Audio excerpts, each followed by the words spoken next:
Bonjour à tous, et comme d'habitude, c'est toujours un réel plaisir que de vous présenter un nouvel épisode du Comics Dude, aujourd'hui consacré à ma dernière lecture, qui, je dois le dire, m'a bien plu, en tout cas bien plus que ce à quoi je m'attendais. Aujourd'hui, j'ai eu envie de vous parler de Robin et Batman, un titre écrit par l'un de mes auteurs préférés, j'ai nommé Jeff Lemire au scénario. J'ai beau apprécier grandement le travail de cet auteur dans ses récits indépendants, je ne suis généralement pas convaincu par ses productions super-héroïques. Pourtant, je dois dire que sur ce titre, sa sensibilité a fait mouche. Magnifiquement mise en image par Dustin Nguyen, tout en couleur pastel à l'aquarelle, il sort tout d'abord aux USA sous la forme de 3 floppies US de novembre 2021 à janvier 2022, avant de nous parvenir, édité par Urban, courant 2022. Il est édité dans le format standard chez Urban, au prix de 15,43€ pour 144 pages. L'histoire revisite les débuts de la relation entre Dick Grayson et Bruce Wayne dans leur relation des gardiens de Gotham, peu après la mort des Flying Graysons. Contrairement au récit classique qui glorifie immédiatement le Dynamic Duo, Lemire s'intéresse à une période beaucoup plus fragile et douloureuse de leur relation. Dick Grayson vient d'être adopté par Bruce Wayne après la mort tragique de ses parents. Il vit désormais au manoir Wayne, mais peine à trouver sa place. Bruce le soumet à un entraînement rigoureux destiné à faire de lui un partenaire dans sa guerre contre le crime. Dick admire Batman, mais ressent aussi une profonde frustration. Il veut agir immédiatement, prouver sa valeur et canaliser sa colère. Bruce, lui, tente de le protéger tout en l'entraînant sans pour autant vraiment savoir comment être un père. Alfred joue alors un rôle d'intermédiaire affectif entre les deux. Lorsque Dick commence à participer à des missions, il se montre talentueux mais impulsif. Son besoin de reconnaissance et son désir de venger ses parents l'amènent régulièrement à désobéir aux ordres de Batman. Un geste de solitude maladroit de la part de Bruce Wayne, à la base pavé de bonnes intentions, ressenti comme une trahison par le jeune Dick Grayson, est au cœur du récit et de leur relation, et devient le symbole de tout ce qui ne fonctionne pas entre eux. Alors que Dick cherche un père, Bruce cherche un soldat et un partenaire, et aucun des deux ne sait exprimer clairement ses émotions.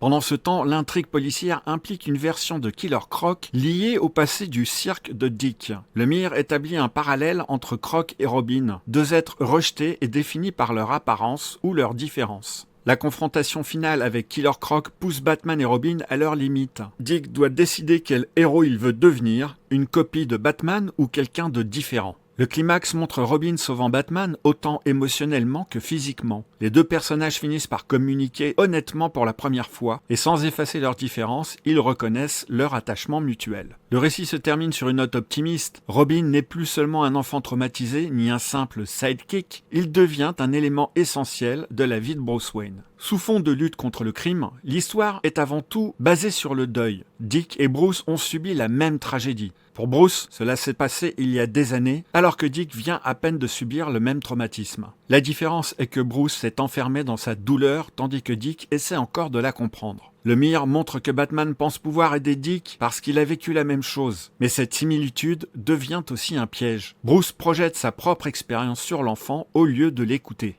L'un des aspects les plus intéressants de l'œuvre est sa représentation de Bruce Wayne alias Batman, qui aime sincèrement Dick, souhaite l'aider, mais est parfaitement incapable de le montrer correctement, générant des conflits entre les deux. Dans ce récit, Batman n'est pas le personnage principal et se retrouve presque relégué au second plan. Toute la narration est centrée sur Dick Grayson, sur ses peurs, ses doutes et ses colères, qui souhaite malgré cela créer sa propre identité de héros, plutôt qu'un petit Batman, le pourquoi de l'inversion de titre, mettant en avant Robin avant Batman. Lemire insiste sur une idée classique mais essentielle, qui veut que Dick Grayson est ce qui empêche Batman de sombrer totalement dans les ténèbres. Bruce représente la discipline, l'obsession et la douleur, en opposition à Dick, qui lui est plein de spontanéité, d'espoir et de joie de vivre. Même lorsque Gotham paraît écrasante, Robin apporte de la couleur au récit autant symboliquement que visuellement, et Jeff Lemire réussit à ajouter une touche de bienveillance réciproque des deux protagonistes, ce qui laisse planer une aura presque poétique à ce récit, et qui m'a rappelé ce pourquoi j'adore particulièrement cet auteur.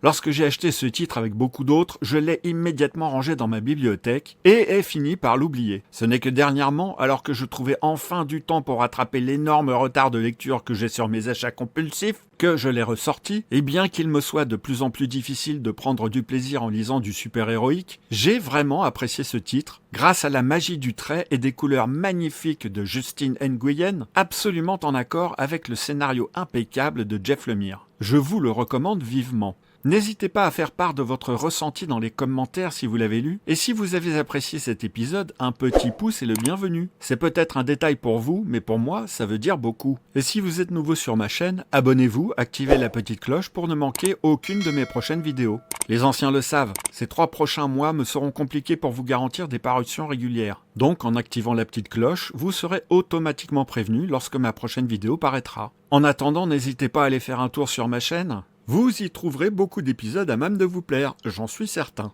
Et d'ici ma prochaine vidéo, n'oubliez pas de prendre le temps de lire, et de lire en prenant votre temps.